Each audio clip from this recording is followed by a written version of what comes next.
On October 7, 2023, Hamas, which owns the Gaza Strip, announced the launch of Operation Al-Aqsa Flood and infiltrated Israel, beginning a new phase of the Arab-Israeli conflict. The war in Israel is something we did not wish for. It was forced upon us in the most brutal and sinister form. Although the State of Israel came into existence only 75 years ago, the conflict between Arabs and Jews goes back to ancient times. How did it happen that two kindred peoples cannot reconcile with each other for thousands of years? What does this have to do with the Third Reich and Stalin?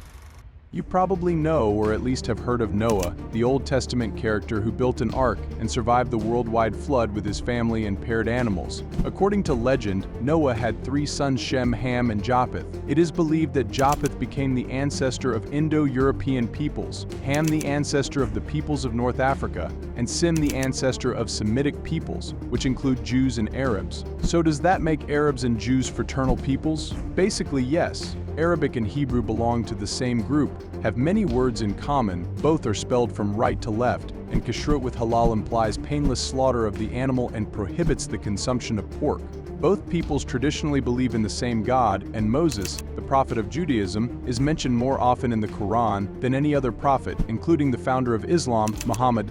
Judaism and Islam have much more in common with each other than they do with Christianity, the third Abrahamic religion. It's hard to believe, but Jews once felt quite comfortable under Arab rule. For example, in Al-Andalus, Spain, which was conquered by the Umayyad Caliphate in the 8th century, Jewish culture experienced its golden age. Although Jews did not have the same rights as Muslims, they were still granted the status of Ahl Azim, meaning people of the treaty. Many Jewish theologians, philosophers, astronomers, poets, and even military leaders emerged during this time and left their mark on history. In 1492, the Spanish completed the Reconquista and expelled the Jews from their lands. Some of the Spanish Sephardic Jews returned to the territory of Palestine, and a large Jewish community was again formed in the city of Safed in the north of modern Israel. By the end of the 19th century, Jews made up about 5% of the population of Ottoman Palestine, with a dominant majority of Arabs. Moving to this rather impoverished region was expensive, but Jewish settlers were financially supported,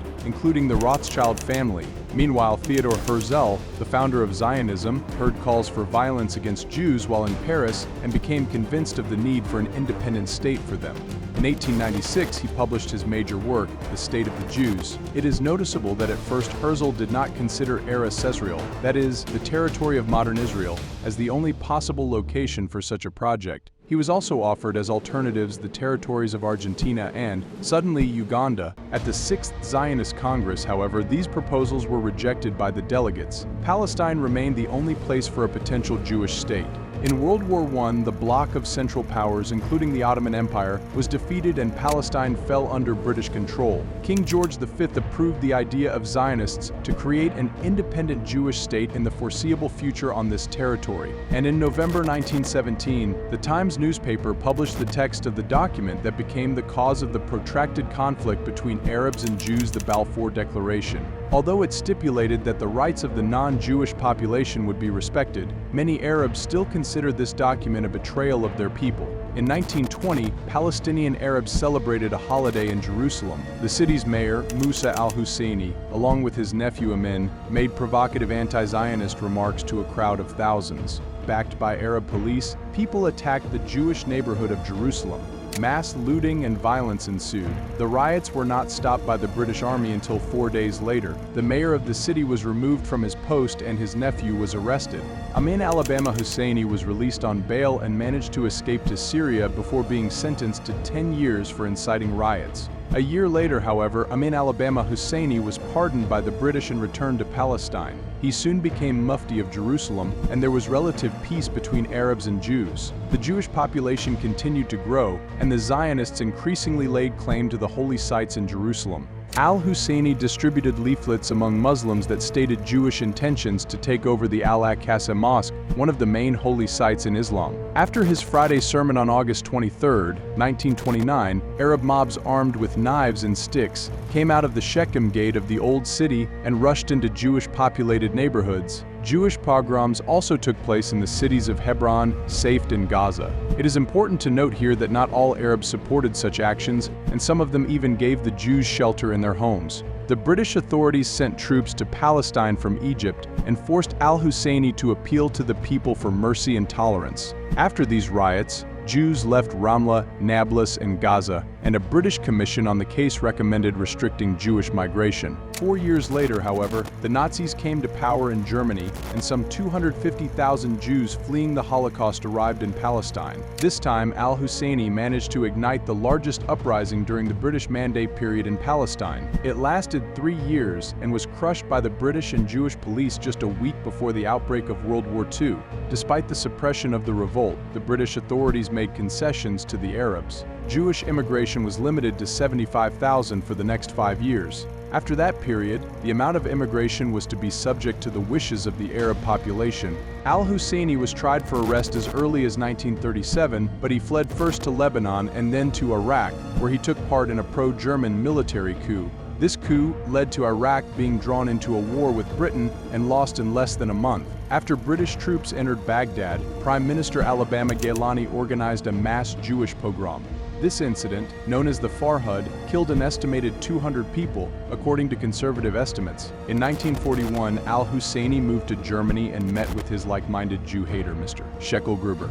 He appealed to the German government to bomb Tel Aviv and land in Palestine, but all of the Führer's promises remained promises. Al-Husseini also played a role in the creation of the Muslim SS division Hanzar, mainly composed of Bosnians, for which after the war the head of the newly united Yugoslavia Josip Broz Tito demanded his extradition. Al-Husseini escaped punishment for his crimes and died in 1974. Before his passing, however, he made one more attempt to defeat the Zionists. The British Mandate was coming to an end, and in 1947 the United Nations passed Resolution 181 to partition Palestine into a Jewish and Arab state. Under this plan, the Jewish state received slightly more land than the Arab state and outnumbered it. Jerusalem remained under the control of neutral forces but was surrounded by Arab territory. The Zionists liked this plan, and a monument was erected in Israel in its honor. However, the Arab world did not agree to this partition, and all the Middle Eastern countries that were members of the UN refused to support the resolution. Here it is interesting to examine how other members of the United Nations voted on this plan. For example, the Soviet Union, which had as many as 3 representatives at the UN, voted in favor of the plan. Whereas US President Harry Truman later complained that the Zionists pressurized the US delegation, which eventually supported the plan as well. Indian Prime Minister Jawaharlal Nehru said that Zionists tried to bribe the Indian delegation, and his sister, India's ambassador to the UN, was threatened if she voted the wrong way. This partition was opposed by 2 future NATO members, the Kingdom of Greece and the Republic of Turkey, the latter fearing further alteration of the borders of its multi-ethnic territory and sympathetic to the Muslim population of Palestine. By the time of the end of the British Mandate in Palestine, there were 3 powerful Zionist underground paramilitary organizations, Irgun, Lehi, and Haganah, as well as 2 Arab, the Army of the Holy War and the Arab Liberation Army. Immediately after the resolution was passed, these organizations began carrying out bloody actions against civilians. On May 14, 1948, David Ben-Gurion proclaimed Israel's independence, which was recognized by the United States and the USSR. The next day, the Arab League, including Egypt, Syria, Iraq, Jordan, and Lebanon, declared war on Israel. The Soviet Union, through Czechoslovakia, sent trophy German guns to aid Israel, and thus Israel's victory was achieved, in part, by arming Nazi Germany. The Irgun, Lehi, and Haganah merged to form Tzahal, the modern Israel Defense Forces. By 1949, Israel's armed forces had grown from 10,000 to 115,000 men. The lack of a unified command of the Arab armed forces and the support of Israel by the 2 superpowers led to its convincing victory in the war. The result of the war was Israel's capture of a number of territories in Arab Palestine, including West Jerusalem, and the mass emigration of some 600,000 Palestinian Arabs. There was also a mass exodus of Jews from Arab countries due to increased pogroms and anti-Semitic policies. Joseph Stalin, hoping that the young Jewish state would become a bulwark of the socialist bloc in the Middle East, was disappointed by the development of Israel's friendly relations with the United States. Shortly before his death, Stalin severed diplomatic relations with Israel following a terrorist attack by the Malchut Israel organization that resulted in a bomb blast at the Soviet embassy. The USSR soon restored diplomatic relations, but tensions remained. At the same time, Arab countries would offer the Soviet Union friendship and anti-imperialist policies, most notably Syria and Egypt. a group of Soviet military specialists would arrive in these Arab republics, as well as a considerable amount of military equipment. By the beginning of the Suez Crisis, also known as the Second Arab-Israeli War, the Egyptian armed forces, according to various estimates, outnumbered the Israeli ones by about 4 times. Egyptian President Gamal Abdel Nasser would decide to nationalize the Suez Canal, drawing the ire of Western powers in Israel. Having developed a clear plan of action, the Israeli army, together with British and French troops, will knock Egyptian troops out of the Gaza Strip and seize the entire Sinai Peninsula in a matter of months. However, Israel's triumph will be short-lived. The USSR will issue an ultimatum threatening to use nuclear weapons. The US, not wanting to inflame the already difficult situation in the world, urges its allies to withdraw from Egypt and peacefully resolve the conflict. 10 years later, the United Arab Forces are trying to avenge previous defeats. Egypt, Syria, and Jordan mobilize and pull troops to the borders of Israel. Egypt requests permission from the Soviet government to be the first to strike Israel, but Chairman of the Council of Ministers Kosygin refuses. Aggression is unacceptable, which plays into Israel's hands. On June 5, 1967, the Israeli Air Force launches surprise strikes against enemy aircraft and completely destroys all Jordanian warplanes, 3/4 of the Egyptian air fleet and half of the Syrian Air Force. 5 days later, Israeli troops occupy all of Palestine, the Dutch Heights, which belong to Syria, and the entire Sinai Peninsula. Jerusalem is declared the one and indivisible capital of Israel. In 1973, the same coalition of countries tries to use the preemptive strike tactics used by the Israelis to regain lost territory. Once again, however, luck is on Israel's side. It becomes obvious that it is almost impossible to defeat Israel by force of arms alone, and a new leader of the Palestinian movement, Yasser Arafat, appears on the political scene. Arafat, a Palestinian born in Cairo, fought on the side of the British-French-Israeli forces next to a participant in that war, the volunteer Salman al-Saud, the future king of Saudi Arabia. After the Suez Crisis, Arafat moved to Kuwait, where he founded FARG, the Movement for the Liberation of Palestine. He is also credited with controlling the Palestinian terrorist organization Black September. This organization orchestrated the 1972 Munich Olympics terrorist attack that killed 11 Israeli athletes. Although Fatah was recognized as a terrorist organization in the United States and Israel until 1988, Arafat has addressed the UN General Assembly as a supporter of peace and is known for his invocation of the olive branch symbol, which he has no intention of letting go of. At the same time, militants from his organization were being secretly trained in the Soviet Union. Mossad, the Israeli intelligence service, tried to eliminate Arafat in Beirut during the Lebanon War, but he escaped. In 1987, the Palestinian Arab uprising that would become known as the First Intifada began. A few weeks later, Arafat joins the uprising. Here Israel makes its fatal mistake.